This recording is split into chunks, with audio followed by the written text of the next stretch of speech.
Tuesday Tea Time Tidbit today with Nicole Caldwell.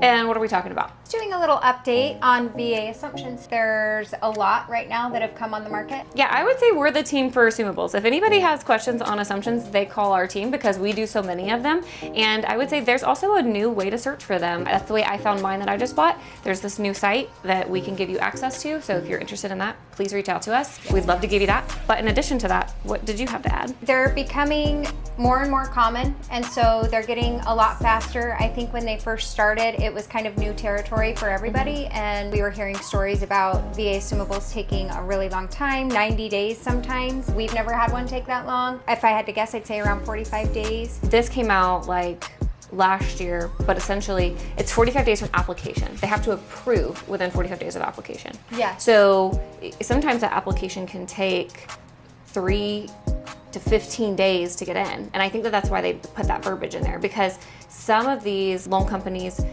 are like paper, like they mail you the application and then you have to fill it out with a pen and mail it in. Yeah, it's like so old school. Or some of them have like the online application. Okay. So it just depends on which bank you're dealing with. But they have said they've received it. So I'm like, hey, have you received the loan package? And they say yes. I was like, cool, your 45-day clock starts today. Starts now. Yeah. Yep. And they're like, oh, she knows her shit.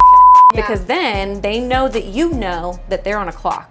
Yep. And then they're rolling. Second rates went up. I was like, don't know who we need to get on the phone, but I know these bad boys are assumable and this is gonna be a thing. Another thing I wanted to talk about real quick is, I think a common misconception with assuming a VA loan is that people think that you have to be a veteran and that you have to have your own certificate of eligibility for the VA loan, but that is actually not correct. Anyone can assume a VA loan.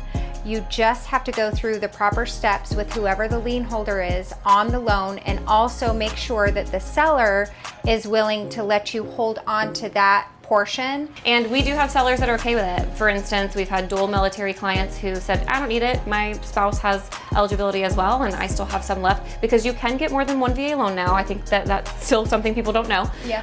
And so veterans can get more than one VA loan. And if they have more eligibility, whether that be with a spouse or they are retiring and buying their forever home, with the proceeds from that, they don't really need it anymore. Right. So we've had multiple instances where people are like, let anyone assume it. And that opens up the buyer pool big time. Yes. And you know, if you want to get that between 2 and 3% interest rate, you might want to start checking these out. If you have more questions on how to get into an assumption, reach out to Perfect Choice.